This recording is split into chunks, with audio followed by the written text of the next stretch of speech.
America ఎన్నికల్లో Republican party నుంచి అధ్యక్ష అభ్యర్థిగా పోటీ చేస్తున్న డొనాల్డ్ ట్రంప్ అమెరికన్ మహిళల కోసం క్రేజీ ఆఫర్ ప్రకటించారు.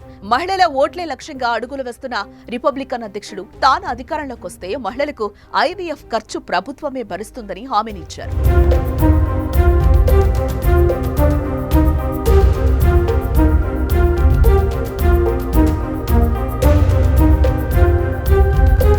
నవంబర్లో జరగనున్న అధ్యక్ష ఎన్నికల్లో డెమోక్రాట్ అభ్యర్థిగా కమలా హారిస్, రిపబ్లికన్ పార్టీ నుంచి మాజీ అధ్యక్షుడు డొనాల్డ్ ట్రంప్ పోటీ చేస్తున్నారు.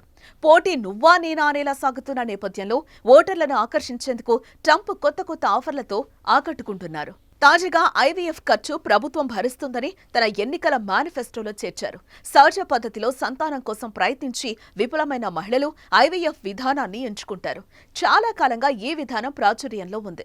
మహిళల్లోని అండాన్ని, పురుషుల్లోని వీర్యాన్ని కలిపి ల్యాబ్లో ఫలదీకరణం జరిపించి తర్వాత మహిళ గర్భాశయంలో ప్రవేశపెడతారు. అయితే ఈ విధానంలో గర్భం నిలబడుతుందని గ్యారంటీ ఉండదు. మధ్యలో గర్భ విచ్ఛిత్తి కావడమో మరే కారణాలతోనో కొంతమంది మహిళలు ఈ ఐవీఎఫ్ విధానాన్ని 2-3 సార్లు ప్రయత్నించిన సందర్భాలు కూడా కోకొల్లలు.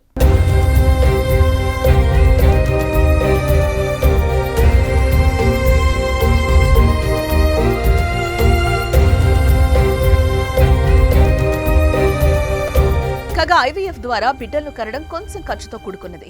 ఈ ప్రక్రియకు కనీసం 10,000 అమెరికన్ డాలర్లు ఖర్చవుతోంది. ఒకసారి ప్రయత్నించి విఫలమైన వారు ఈ ఖర్చును భరించలేని మహిళలు మాతృత్వానికి దూరం అవుతున్నారు. అలాంటి వారి ఆర్థిక సమస్యలతో పాటు బిడ్డలను కనాలన్న ఆ దంపతుల కలను నిజం చేయడానికి ఈ నిర్ణయం తీసుకున్నట్టుగా ట్రంప్ ప్రచారం చేస్తున్నారు. ఇటీవల మిచిగాన్లో జరిగిన ఓ కార్యక్రమంలో ట్రంప్ ఈ కొత్త ఎన్నికల హామీని ప్రకటించారు.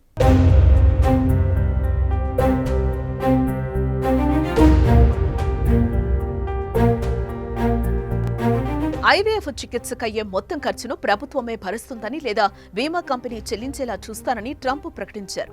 1973లో రే వర్సెస్ వెయిడ్ కేసులో అనివార్య పరిస్థితుల్లో మహిళలకు గర్భ విచ్ఛిత్తి చేయించుకునే హక్కుందని అమెరికా సుప్రీంకోర్టు తీర్పు చెప్పింది. ఇదే న్యాయస్థానం గతేడాది ఆ తీర్పును కొట్టివేస్తూ మరోసారి కొత్త తీర్పు చెప్పింది. ఈ విషయంపై గత కొన్నాళ్లుగా ట్రంప్ భిన్నమైన వాదనలు వినిపిస్తూ వస్తున్నారు. చివరికి ఈ అంశాన్ని ఆయా రాష్ట్రాలకు వదిలేయడమే మంచిదనే నిర్ణయం ప్రకటించారు. ఈ ప్రకటనపై డెమోక్రాట్లు ట్రంప్ పై తీవ్ర విమర్శలు ఎక్కుపెడుతున్నారు. మరి ట్రంప్ ఇచ్చిన ఆఫర్ ఆయన గెలుపు అవకాశాలు పెంచుతుందో లేదో వేచి చూడాల్సిందే.